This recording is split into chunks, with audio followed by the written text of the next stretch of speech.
So Goldeneye was interesting. Rare was highly successful, and Mr. Yamauchi actually got the license. Bond is very popular in Japan, just like the rest of the world. So he went to Rare and said, hey, you should make use of this IP. And most of the teams were working on big games that they knew were going to be successful. And we don't want to work on that. Goldeneye was one of the first-person shooters that came out on the Nintendo 64. You got to be James Bond, wander around his universe in the Goldeneye film, and experience what it was like to be in the film. You know, the levels were recreated, the actual missions were recreated, and essentially the whole game is about making you experience what it's like to be James Bond. I think the only person on the team who had worked on a game before was Martin Hollis, who I think had worked on the Killer Instinct arcade machine. Apart from that, everyone on the team was making their first game. Well, Martin Hollis actually was hired in the middle of the original Killer Instinct, and he loves James Bond. So Martin Hollis is like, I'll do it. Originally it was going to be on the SNES as the side-scrolling platform. As soon as Rare got involved with Project Reality, which became the N64, Goldeneye was on the table as a launch title, which it totally wasn't. It originally started out as it was going to be like a Virtua Cop, Time Crisis style game, so just on rails, and just shooting characters who would pop out. The showcase feature, the kind of standout cool thing they were trying to do, was location-based damage. The idea was that wherever you shot them, they would react to it. So if you shoot somebody in the hand, they drop the gun. And that's when we got into using the motion capture system, which at the time was the Flock of Birds magnetic system. Goldeneye in particular never got above 9 people, I think, on the core team. We had to wear many hats. One of the hats I wore was motion capture actor. And that was fun. I'm sure many of you have probably seen motion capture setups. People in fancy suits with little reflective balls. And the interesting thing about the Flock of Birds was essentially it was a motion capture system attached to the wall. In that sweaty little room, when it had already been used to capture all of the moves for Killer Instinct, and most of the moves for Killer Instinct 2 arcade. In hell, it stank. It was basically a tethered solution. Every one of these little sensors that was on the body of the motion capture artist had to be connected to a wire that went to a harness. And you couldn't really do very much in the case of, throwing yourself backwards when you get shot, because you would literally yank the entire system off the wall. I had to do forward rolls, not knowing if when I came up I'd be strangling myself on the wires because of that setup. I must stress as well that most of our capture was amateur. It's like people that had never done it before, that were just doing what they thought was the right thing in the suit at the time. That probably comes across, but it's from the heart. We loved what we were doing, we had a great time.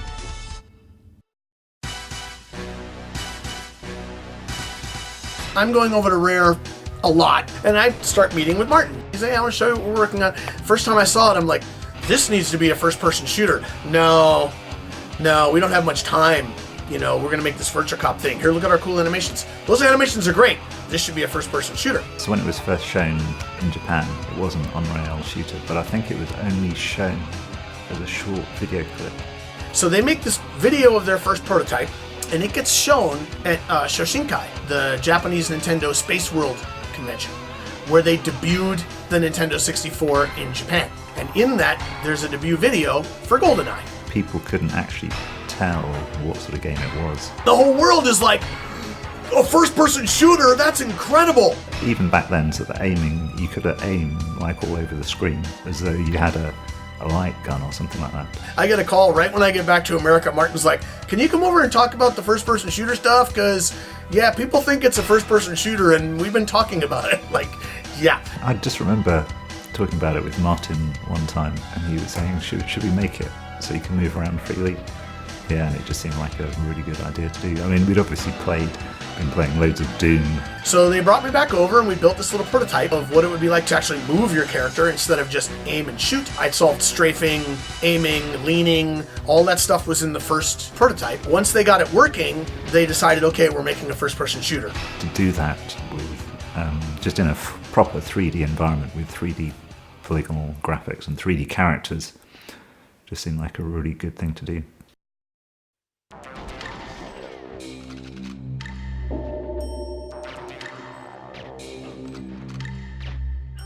During the production, almost one of the first things I did after joining the team, a few months afterwards, was to go down to the set where they were filming Goldeneye. So we got a set visit and we took, what was this digital camera, which was this massive thing. I mean, it was so heavy. It was one of the very first digital cameras available. And again, I got to use this a lot because I was like the artist. But when we went down there, it was great. I mean, you get to see how really quite rough the sets are. As you get an appreciation then of what the camera glosses over. We photographed the hell out of it. We photographed the St. Petersburg set, which was on the main runway. And when you were at one end of the runway, it quite literally looked like you were in St. Petersburg. And we used the textures there extensively. We're making our own versions, and we had to try and vary them a lot. Our version was very grid-like, very blocky, because it had to be for the limitations of the console, the cartridge. It was quite fantastic, and it was covered in shells and everything, which some of them may have found their way into my pocket afterwards. And we went to the Severnaya set after it had been exploded, so that was all looking, full of detritus and smoke and everything. We also saw authentic Russian vehicles, the ZIL and so on, and we had to photograph them and then try and... They had very curvy shapes, very kind of organic shapes, and we had to model them in not very many polygons. That was tough. We went to the canteen where we had a very nice lunch, I remember, and I got to meet Pierce Brosnan, and that was good. That was good. I saw the back of Pierce Brosnan's head as it walked away from me. Yes. Oh, we went to Statue Park. That was it, because Statue Park was one of the levels I created, and I photographed everything in Statue Park, so that was the best reference I could have had, because quite literally you have no idea. After they finish filming it, that's it, it's all destroyed. There's no way you can go back. So we photographed every single damn thing we could find. We went to the costume department and we photographed all the clothes, because Boris's shirt, that was, ghastly beyond belief, and there was no way we were going to find reference for that. So we photographed all of that, and had a great day out at Leeds, a beautiful sunny day, and then came back and spent the next 3 years making the game.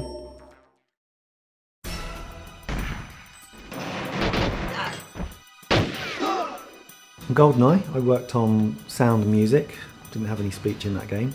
Graham Norgate was doing Goldeneye and Blast Core, and then it was quite busy, so he said, I'll do Blast Core, you can take over on Goldeneye. I was like, shit, I get to do James Bond, and I love James Bond, like some of my age, of course. About a year in, Grant Kirkhope joined the music team and helped me with many of the tunes. The guy can write very quickly indeed. And I try to think of like a billion ways to do the Bond theme. So you kind of think, I'll do a dance version and this metal version and and all that stuff. So that was great fun. We put him through his paces when he first came to Rare, and he had the lucky task of converting Donkey Kong Country 2 to the Game Boy. He was very pleased to be on a project like Goldeneye. It was so tight to try and get the music into the tiny space that Mr. Hollis let us have, because he was such a tight git. Strange to think that a game like that didn't have any speech, but very rightly, Martin Hollis, who was the project leader, decided that we didn't have the memory to have enough to make it believable. I remember things like we had to loop cymbals, so now we couldn't afford to have a cymbal go tsh, have the decay and die, so it was way too big for the memory. So if we just had a few snippets here and there that would keep getting repeated, you just lose that sort of immersion that you got in the game. So we had to kind of loop a cymbal, so it had to go. It's completely shit, and we had to go. Graham Norgate was like, well, "That's the best we could do." It was like, that's all we could do with it all. We had a license to use the Bond theme, which was a godsend to us, because it's so many fantastic themes in that tune. I remember spending tons of time listening to the. We had all the Bond recordings, but we had something like all the pop songs from that precede the movie. I remember that, was it the Gloria Gaynor one, License to Kill? Was that the one, the License to Kill? And then Holly said to me, License to Kill. You listen to it, in the background it goes, got a license to kill, right, and the backing singers do that. And so it ruined, I love that fucking song, and it ruined it for me, because I always heard, got a license to kill. I thought, Holly, you shit. The theme tune gave me so much grief. Firstly, trying to get that 60s orchestral swing into a MIDI file with 12 or so voices. Some of the stabs at the start are pretty out there jazz chords. I remember Robin and me sort of studying it and playing it and trying to get the right notes, and it took forever to get it. Along comes Grant with his guitar, knocks out the tune, that's the one we go for. So it was all for nothing. I did like one of the, I think it's the one with this big battleship, I forgot what they're called. I remember nicking the Faith No More drum beat from We Care A Lot and sticking in the Duran Duran, duh, duh, duh, duh, and did it like that. And they said, oh, it's too similar to have to take one of the notes out. And so it's still a bit sick. So it's just me like nicking everything I could from that Bond CD and sticking it in there. So like, yeah, that was, I can't think of it, that was top fun to do. My legacy or crowning achievement, however you'd like to say it, is it's got to be Goldeneye.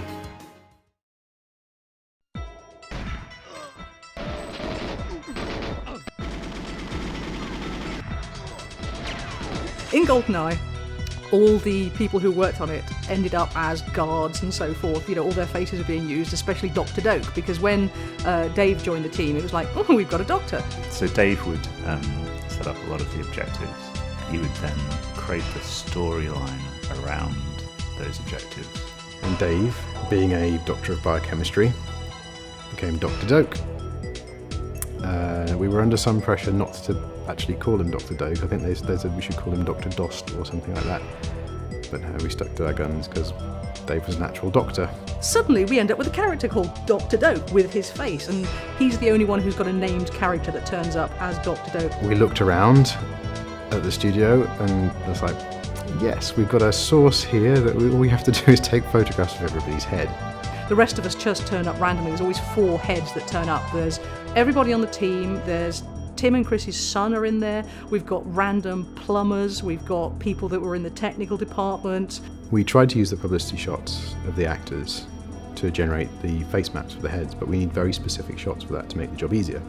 You need a full face shot from the front, very flat on, and then you need a side shot, and then we blend them together into one horrific looking mask. Mark Edmonds was one of the lead programmers on Goldeneye, and he didn't want to be part of it, which actually, because he had such curly hair, was probably a good thing, because there's no way we could cope with that many pixels. So what I did do was I managed to get a shot of him walking, and if you look on one of the screens in 7i, you will see a guy with a hat on a skateboard, just doing this skateboard motion over and over and over again. And this is Mark Edmonds. It's tricky. You have to do a lot of rework on that to get something usable out of it, and it doesn't necessarily end up looking like the actor very much, as you may notice. It's easier when you're getting other people's heads in the game, so we got a lot of practice at that and carried that technique through into Perfect Dark. When we were working on the game, and I think a year into we'd been working on it, they released the film. We asked when they were given the license, it'd be nice if you at least hit the VHS release, and they were trying, because obviously if they could have launched exactly on top of the VHS for Goldeneye, they would have got some free marketing. But at no time did I think, they've released the film. Maybe we should have released the game at this point, because it wasn't even anywhere close. I know, we didn't have levels finished. The design of Goldeneye was not standard practice, because we were doing it for the first time. Take somewhere like the gas plant. We had some information from the set, so we built what we had from the set maps, but they're not going to show everything, and they're going to use that space over and over again and again. So we had to try and make that fit in with the process, the progression of Bond through that scene in the film. We did some shooting tests of Goldeneye. What we had originally was if you got hit a particular place, this huge spatter of blood would come out the front and out the back, and his whole chest would go poof and poof and poof and all this. And it got to the point, even before Nintendo saw it, that it was like, we can't show this. So one of the things I spent quite a bit of time on was explosions and smoke and particles that would happen when you shoot anything. Having spent quite a bit of time on doing those effects, we used them everywhere. So if you shot a desk, it would explode. If you shot a chair, it would explode. If you shot a computer, it would explode. And actually, it probably would have been more work to make it so that only certain things exploded than everything. When I was making the dam, the original design had Bond going across the dam on a boat to the back of the lake, where there'll be a little island and a further objective. However, the dam was an absolute nightmare to get to work with the portaling system. Martin had developed this portal system. It's basically to let the frame rate of the game be as high as possible, so that when you're in one room, it's not drawing the whole level, it's only drawing the room that you're in. And if you're looking through a doorway, then it draws the room through the doorway. I vividly remember Martin Hollis sitting down for almost a month and hard coding in everything that I'd set up because it just wasn't working. As a result, it was like, you can do this, but we can never go over the lake. So we had an island there and a tower on it, so I just put a gun tower on there to harass you when you were on the piers at the back of the dam, and that's it. Can't go over there. Could have been. The extra levels in the single-player game of Aztec and the Egyptian Temple, they were put in there so that we could use a bit more of our knowledge for the James Bond universe. We weren't told, no, you can't use it. We weren't told, you do need to use it. But because we'd already used all the corridors and all the backgrounds for Goldeneye, we thought it'd be, fun to make some more homage to the James Bond universe.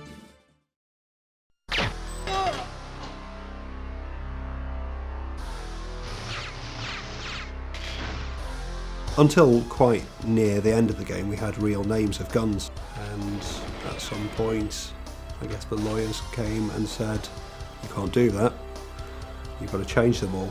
With regards to some of the weaponry that we had, again, we had a few in-jokes. The weapon called the Clob was based on Ken Lobb, who was one of the executive directors associated with Rare, so we actually named a gun after him. I'm thrilled that there's a gun in GoldenEye named after me. It's an honor. It was an honor of a lifetime. Obviously, it's anybody that played GoldenEye has heard of this thing. The number of people that I know that are famous in the industry that, I explain this to them, and they're like, really? The Walther is an absurdly accurate pistol, and you can basically snipe with it. That's another mistake we made, rookie error. 18 years later, and I still meet people that, it's like, you're the Clob. Oh. And it's like, yeah, Martin Hollis kind of ran the team. Yeah, but you're the Clob.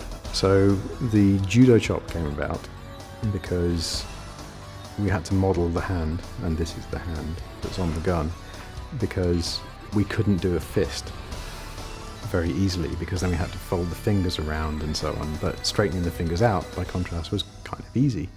So we've got a judo chop. The only other thing that was definitely cut is playing through the game with two knives. This all worked perfectly towards the end of the game. We heard that there was an incident in Japan. We had a worrying fax from Japan that had concerns about murder in the close distance. The Bond license people came and had a look at the game and decided that the game couldn't be released because James Bond couldn't go around shooting that amount of people. So there was a suggestion from Nintendo Japan probably that at the end of a GoldenEye level, all the characters would get up. So the dead bodies would get up and shake hands or have a party, just to show that they weren't actually dead. All the guards that you'd shot would suddenly get up off the floor and they'd have a team photograph to sort of say, hey, it's all right, we're all actors, we're all friends here. Didn't go with that.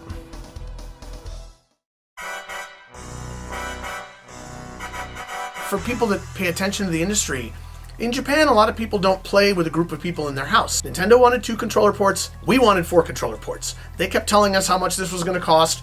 We kept telling them, yeah, but Mario Kart 4-player would be really awesome. I think the work on the multiplayer started around about April and May 1997. The game came out in August 1997, so that was really pretty close to the end. Multiplayer was added really late. People saying that it was 6 weeks before the end. I can't remember if it was actually that close to the end, but it was definitely added on really, really late. I continued to kind of push, explain to them about the 4 controller ports, how it should be a 4-player, first-person shooter. Again, they were just busy.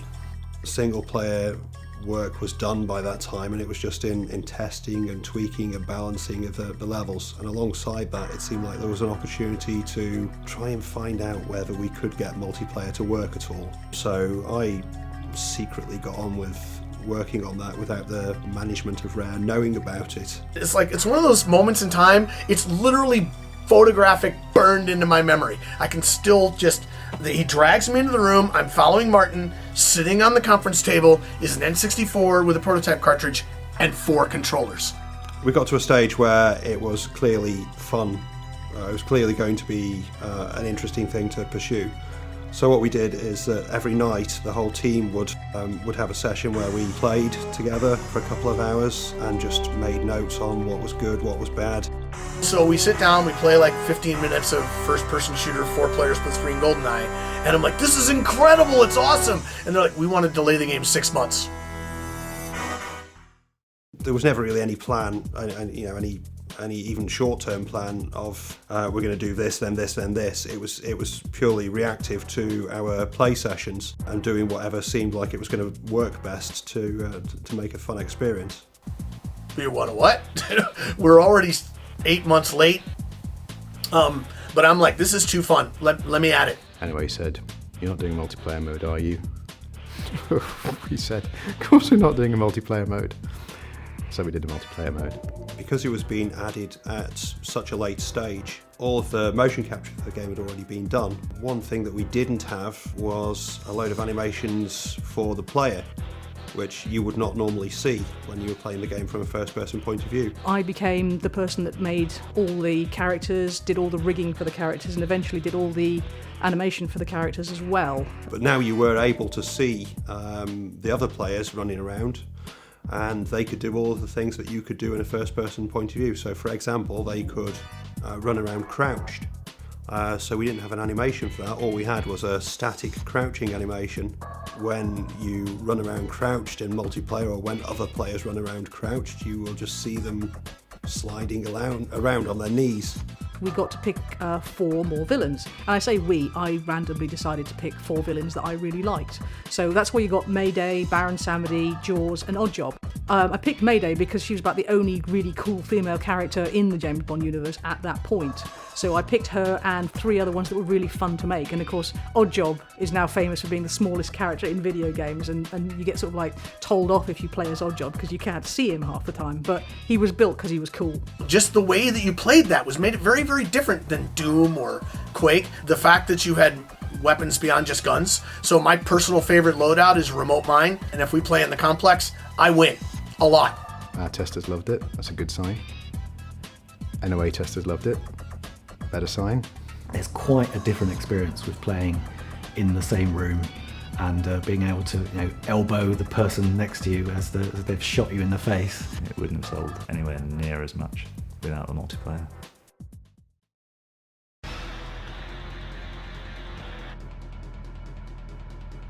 I also did something that was a little controversial inside of Nintendo of America. I told them, I want people to rent this game. Why don't we take 20 copies of Goldeneye and give them to every Blockbuster? If you don't like this after 60 days, send them back. Nobody sent them back. Think about movie games, or games made based on movies. There weren't that many good ones before Goldeneye. We became the #1 rented game at Blockbuster for like 3 years. The thing that I remember back in the UK is that all over that Christmas period in 1997, the game was out of stock everywhere, which was really frustrating for the team because we were saying, well, no, it's not going to succeed if people can't buy it. In Christmas 98, we sold more than in Christmas 97.